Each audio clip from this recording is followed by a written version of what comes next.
ang pagsabot sa pulong sa Dios diha sa Biblia. Nalipay kita nga nakamatikod sa paghibalik sa Biblia sa atong panahon karon. Atong ipadayon ang atong tinguha o pagpakabana sa Biblia sa kabahin sa mga Katoliko. Ang nagsunod-sunod nga pagtuon sa Biblia may tinguha sa pagtuman niini. Labaw sa tanan, kinahanglan natong sabton nga ang mga protestante o fundamentalista nagpadayon sa pag-atake kanato, pinagi sa pagtudlo nga ang simbahang Katoliko ang nagsakmit sa Biblia pahilayo sa katawhan, nga ang Biblia gipabilin sa linatin sa dugay nga panahon aron nga ang pari lamang makabasa o makapatinaw alang sa katawhan. Dugang paniini, ang protestante o fundamentalista miangkon nga sila ang nagpabalik sa balang libro ngadto sa katawhan. Apan ang kasaysayan ang magsulti o magpatinaw kanila. Basahon lamang sa usa ka tawo aron mahibaluan ang kasaysayan sa Katoliko nga simbahan aron masabtan niya sa hingpit unsa di ay kadili tinuod ang pasangil sa atong mga naisalaag nga maigsuon. Ang atong katungdanan sa pagpakita kanila nga ang mga Katoliko nakasabot sa hingpit sa importansya sa Biblia og ipatinaw kung unsa day kining libruha ang pulong sa Dios. Ang Biblia sinulat nga pulong sa Dios. Una, adunay usa ka punto nga giuyunan sa Katoliko ug Protestante nga ang Biblia mao ang sinulat nga pulong sa Dios. Sa kadugayon nga 1,500 ka tuig ang Ginoo sa kanunay nagdasig og mga tawo sa pagsulat sa iyang gipadayag nga pulong. Sama sa giyon sa Hebreo, ang Ginoo nagsulti kaniadto sa atong mga katigulangan pinaagi sa mga propeta sa naklanlain nga mga paagi, apan sa atong panahon ang Ginoo nagsulti gayud kanato sa walay duha-duha pinaagi sa iyang anak. Hebreo Kapitulo 1, versikulo 1, ngadto sa unang bahin sa versikulo 2. Ikaduha, sama sa tipiganan sa balaan nga kamaturan, ang Biblia dili lamang usa ka libro, apan usa kini ka koleksyon sa mga libro nga gisulat sa nagkalinlain nga mga tagsulat sa nagkalinlain nga panahon ug unya gidawat o gimatuod sa simbahan. Ikatulo, sulod sa mga siglo, ang simbahang Katoliko nag-isip sa Biblia nga sama sa balaan nga katungdanan. Mao nga nahimo kini ang iyang balaan nga misyon, ang pagsabwag o pagtudlo niini hangtod sa katapusan sa panahon. Ang pulong sa Dios dinasig sa balaang Espiritu Santo. Sa atong pagtuon, nahibaluan nato nga ang Biblia mao ang pulong sa Dios diha sa mga pulong sa tao alang sa atong kaluwasan. Karon mangutana kita, giunsa man sa pulong sa Dios paghiabot kanato diha sa pinulungan sa tao? Adunay nagkadayang katin-awan mahitungod niini. Una, ang Biblia dili humandaan nga libro gikan sa langit.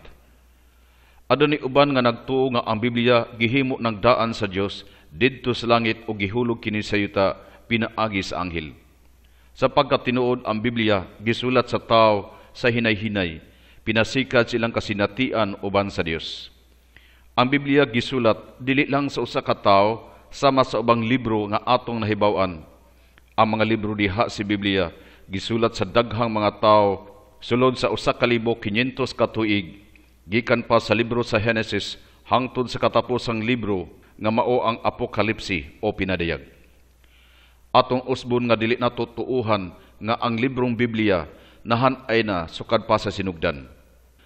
Nahibalo kita nga ang Biblia natibuok og migula nga usa ka libro sa ikakahuag 6 ka siglo human maabot si Kristo uban sa invention sa printing press sa tuig 1540. Sa wala pa kining printing press, ang Biblia ginasulat pinaagi sa kamot sa mga munghi didto sa Europa. Ikaduha, ang Biblia dili diktasyon gikan sa Dios. Aduna pay ubang mga tawo nga mituo nga ang kada pulong sa Biblia nagagikan sa Ginoo o gidikta kini niya. Kung mao kini, wala na'y kagawasan ang tigsulat sa paggamit sa iyang kaugalingong estilo, sinultian o presentasyon. Ang maong panghuna-una wala gidawat sa simbahang Katoliko. Ikatulo, ang Biblia dili usa ka simpleng pagdawat sa Ginoo kung unsa man ang nasulat sa tao. Kining pagtuuha wala gidawat sa simbahan kay kung mao kini Ang Biblia dili na usa ka sagradong kasulatan. Dugang pa, ang maong Biblia mahimo lamang usa ka produkto sa tawhanong hunahuna.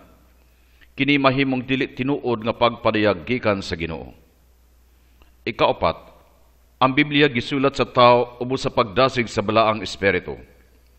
Ang panagtagbo o pagbinayluay sa Dios o sa tao diya sa paghimo sa Biblia may usa ka sagradong inspirasyon.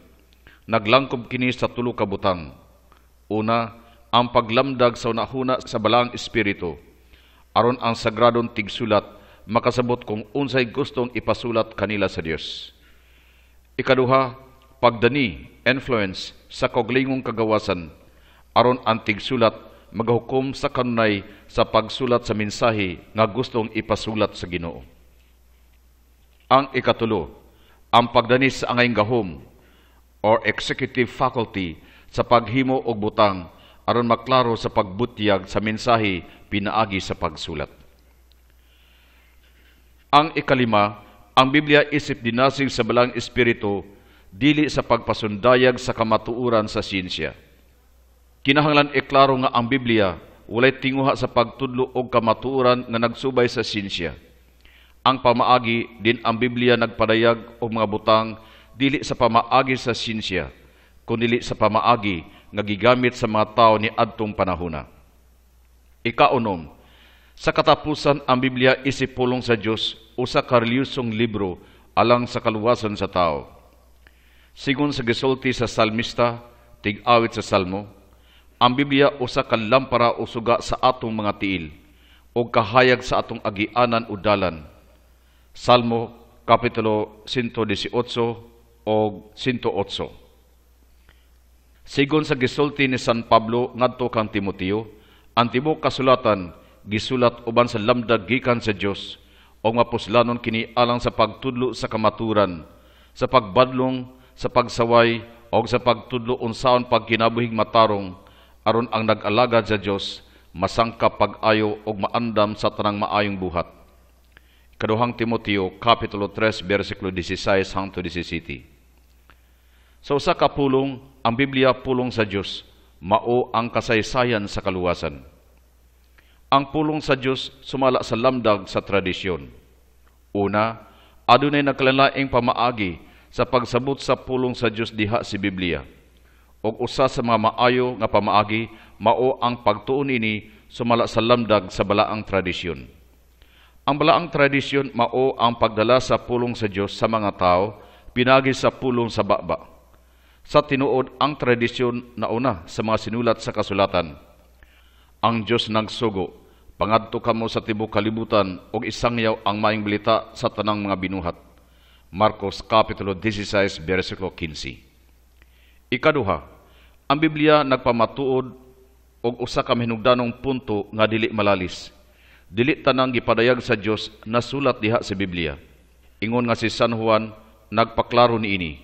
Anapay daghang mga timaan nga gihatag ni Jesus sa tubangan sa iyang mga tinun-an. Apan wala kini naisulat sa libro. Juan kapitulo 20 bersikulo 30. Unya siya midugang sa pag-ingon. Si Jesus nagbuhat og lain pang mga butang o kung kini gipangsulat, nakasiguro ako nga ang kalibutan mismo dili paigo nga masudlan sa mga nahisulat nga libro. Juan kapitulo 21 bersikulo 25. Ikatulo, ang sagradong tradisyon mao ang sanag nga kahayag nga naglamdag kanato sa atong pagtuon sa balaang kasulatan. Ang pulong sa Dios ingon nga gihubad sa simbahan. Una, subo kaayo nga tan-awon ang mga tao nga puno kaayo sa espiritu sa pagpadanag nga nag-angkon nga sila mismo ang nilamdagan sa balaang espiritu nga nangaha sa paghatag sila tagsa-tag sa kapaghubad sa pulong sa Dios diha sa Biblia. Ikaduha, gikan sa pananaw sa Katolikong pagtuo, ang simbahan nga gitukod ni Kristo mo'y nakadawat sa mando sa paghatag sa opisyal nga paghubad sa pulong sa Dios. Pinagi siyang gahom sa pagtudlo, magisterium. Tungod kay nasulat kini sa mga siglo kanhi o sa kultura o sitwasyon nga ang Biblia dili masayon nga pagasabton. Lahi sa atua karon, mao nga kinahanglan nga tagano katin-awan og ang gahom sa simbahan lamang ang may katungod niini. Si San Pedro nagklaro niini diha sa ikaduhang Pedro Kapitulo 3 versikulo 16, kini mga butanga iyang gisgutan sa tanan niyang mga sulat. May mga butang lisod sabton sa iyang mga sulat nga gitui sa mga walay alamag o sa mga matutuon sama sa ilang gihimo sa ubang bahin sa kasulatan o sa ingon nagtukmod sa ilang kaugalingon ngadto sa kalaglagan. Midugang siya pag-ingon, apan labaw sa tanan, hinumduman kini, walay bisan kinsa nga makasaysay sa kalugan sa mga propesiya sa kasulatan, pinaagi sa iyang kaugalingong panabot. Kay walay propesiya nga nahimo gumikan sa pagbuot sa tao. Ang Espiritu Santo may nagmando silang pagsulti sa mensahe nga gikan sa Dios. Ikaduhang Pedro, Kapitulo 1, versikulo 20-21. Ikatulo, ang gahom sa pagtudlo sa simbahan nga gitawag og magisterium, mao ang gitahasan sa pagtino sa malagda sa pagpangita o pagpadayag sa tinuod nga kalugan sa balaang kasulatan. Mao gani nga ang Biblia dili ipahilayo sa buhi nga simbahan nga tinukod ni Kristo. Nining pagiha dili usab kini mahilayo sa balaang tradisyon. Ani ang upat ka pamaagi sa pagtuki sa Biblia. Human maklaro ang pagpadayag bahin sa Biblia, karon andam na kita sa pagtuki giunsa paggamit og pagbansay ang Biblia diha sa simbahan. Ang Biblia gigamit sa upat ka pamaagi. Una, ang Biblia isip usa ka libro sa kasaysayan. Ang sinugdanan sa kalibutan og sa tao. Ang pagtuwag ni Abraham sa pagtigom sa katawhan sa Dios. Ang pagluwas gikan sa pagkaulipon sa Ehipto. Ang pag-andam sa mga tao sa Daang Testamento sa pag-abot sa Mesiya. Ang pagkataw ni Jesus didto sa Bethlehem. Ang publikong pagministro ni Kristo nga naghatod ngadto siyang kasakit, kamatayon ug pagkabanhaw. Ang pagtukod sa simbahan ni Kristo. Ikaduha, ang Biblia isip usa ka libro sa kinaadman. Usa kini kapag parayag nga gihimo sa Dios pinaagi sa mga propeta sa Daang Testamento o siyang anak nga si Jesus sa Bagong Testamento. Sa matag paghimamat nato sa Biblia, kini nagdala kanato haduol sa kahibalo sa pulong sa Dios. Labaw sa tanan, kini magbubo sa atong hunahuna o kasing-kasing sa kamatuoran sa kasulatan o magadugang ang atong pangandoy sa pagtubo diha sa pagsabot sa kasulatan. Ikatulo, ang Biblia isip usa ka libro sa pag-ampo. Kasagaran sa mga pag-ampo sa liturhiya sa simbahan, gikuha gikan sa Biblia.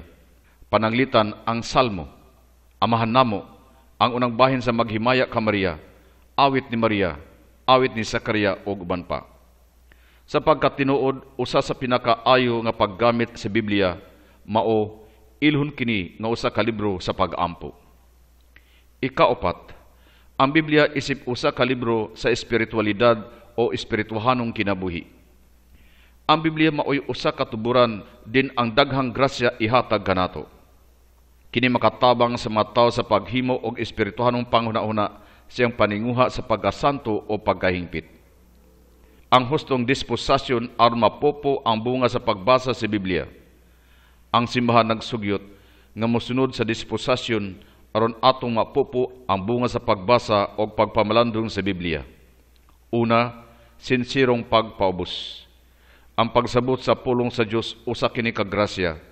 Sa dili pa kini ihatag, gusto sa Dios nga makita diha sa kasing-kasing sa tao ang mapabsanon nga disposasyon dili kadto mapahitason nga pagtuki sa Biblia.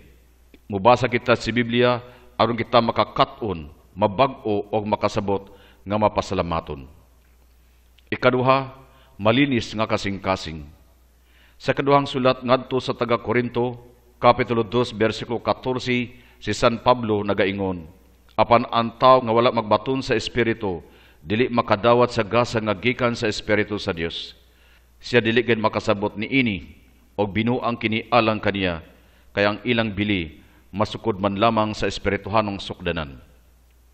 Ikatulo, ang matinahurong pagtuo. Ang balaang espiritu maoy naghatag og kadasig sa makasulatan. Busa-basahon kini sa matinahurong pamaagi inubanan sa halawom nga pagtuo silang espirituhanong mensahe. Kinahanglan kita magpaduol sa simbahan aron masabtan nato pag-ayo ang pulong sa Dios diha sa Biblia. kining mapalambuong kinabuhi, ang magisterium sa simbahan nagagarantiya kanato sa mapadayunong pagsabot sa pulong sa Dios alang sa atong kaluwasan.